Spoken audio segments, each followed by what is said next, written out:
말 한마디에서 그 집안의 밑바닥이 먼저 드러납니다. 무심코 던진 한마디, 그 던진 한마디에 당신 부모님의 평생이 평가받고 있다는 사실을 알고 계실까요?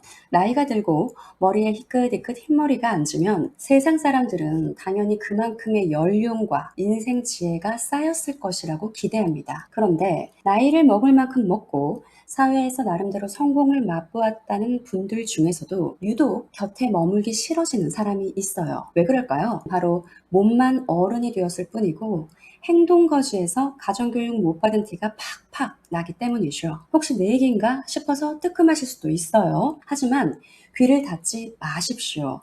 지금 내 습관을 한번 돌아보지 않으면 철저한 고독과 무식 속으로 버려질지도 모르니까요. 왜 나이가 들수록 자꾸만 미성숙한 행동을 하게 될까요? 여기에는 인간의 깊은 본성과 심리학 그리고 뇌과학이 숨겨져 있어요. 중년이 지나고 은퇴를 마주하는 시기가 되면 인간은 극심한 불안감을 느끼게 돼요. 사회적 직함이 사라지니까 자존감은 바닥을 칠 테고 무시당할까봐 두려운 심리가 고개를 들기 시작해요. 내가 아직 건재하다는 것을 보여주고 싶고 이게 타인에게 인정받고 싶은 욕구로 폭발해요. 인간 특유의 비교 본능 그리고 서열 본능, 잘 나가는 사람을 향한 질투, 수치심이 섞여지면 이거야말로 최악의 괴물로 바뀌게 되는 거죠.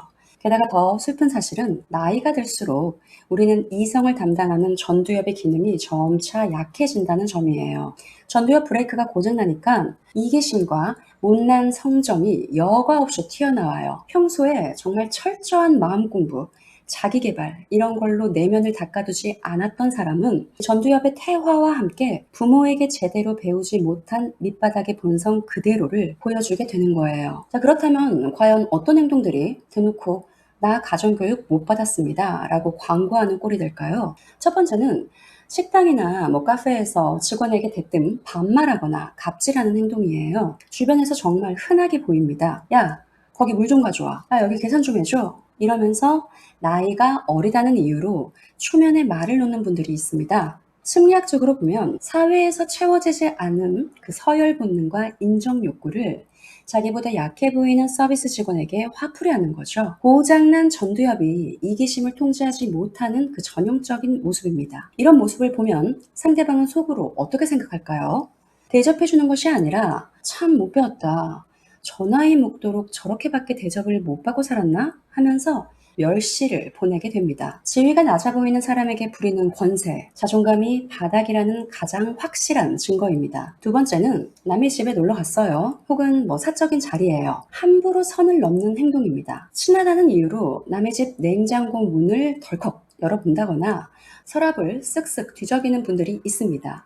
심지어 오랜만에 만난 자리인데 야, 자네는 취업했냐? 집값은 어떻게 많이 올랐냐? 부부관계는 어때? 라면서 굳이 묻지 않아도 될 사생활을 꼬치꼬치 캐묻습니다.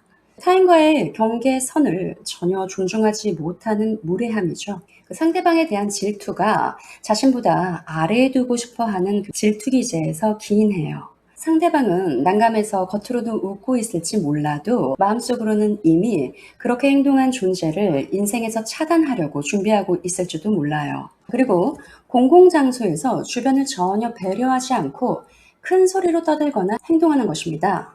열차 안이나 조용한 카페, 대중교통 안에서 부끄러운 줄 모르고 전화를 크게 받거나 동영상을 크게 틀어놓는 중년들이 많아요. 미안한 기색조차 없습니다. 주변 사람들 존재 자체를 완전 무시하는 행위죠. 공감 능력이 완전히 상실된 상태를 보여주죠. 다른 사람들은 그 큰 목소리를 들으면서 스트레스를 받을 테고 그 사람의 부모가 가르친 도덕 수준이 저 모양이라면서 혀를 찹니다. 공공의 규칙, 타인의 평온 이런 것들을 무시하는 대가는 인간관계가 통째로 잘려나가는 외로움으로 돌아오게 됩니다. 그리고 잘못을 했을 때 사과하지 못하고 끝까지 변명하면서 남 탓을 늘어놓는 모습이죠. 무언가의 실수를 했어요. 예를 들면 약속 시간에 어겼다고 할게요. 미안하다. 한마디면 될 것을 차가 막혀서 네가 말을 좀 애매하게 해서 라면서 핑계대기 바쁩니다. 나이가 들수록 내 체면이 깎이는 것이 두렵고 그 수치심을 견디지 못해서 일어나는 일종의 방어 기제죠. 사과할 줄 모르는 사람은 결코 존경받을 수 없습니다. 주변 사람들은 그런 사람들을 보면서 상종하지 못할 인간이라면서 고개를 내젓습니다. 잘못을 인정하지 않는 고집은 자존심이 아니라 가정교육의 부재를 증명하는 꼴입니다. 다섯 번째, 본인 말만 끊임없이 늘어놓는 말버릇. 대화의 주도권을 잡게 되면 내 말만, 자기 과시에만 열을 올려요. 정신적으로 독립하지 못해서 타인의 인정을 구걸하는 꼴이에요. 이런 대화를 나누는 상대방은 귀가 고장날 것 같은 피로감을 느끼게 되겠죠. 그리고 서둘러 빨리 자리를 뜨고 싶을 거예요. 오로지 자기 말, 자기 자랑만 가득한 대화에서 상대는 마음이 점점 깎아내려집니다. 결국에는 철저한 고독 속으로 스스로 들어가는 꼴이 되겠죠. 이러한 모습들이 혹시 나에게도 조금은 남아있지 않을까 생각해 보셨을 텐데요.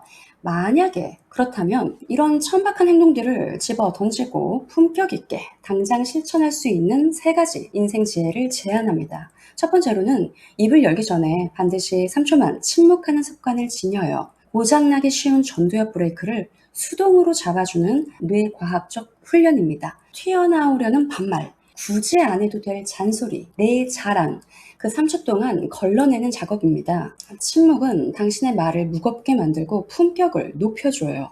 두 번째로는 상대방에게 충고하기보다는 그들의 경계선을 존중해 주세요. 부부관계든 자녀와의 관계든 이웃과의 관계든 마찬가지예요. 내 기준을 강요하지 마시고 요즘 마음은 좀 어때? 하고 따뜻하게 물어봐 주는 것.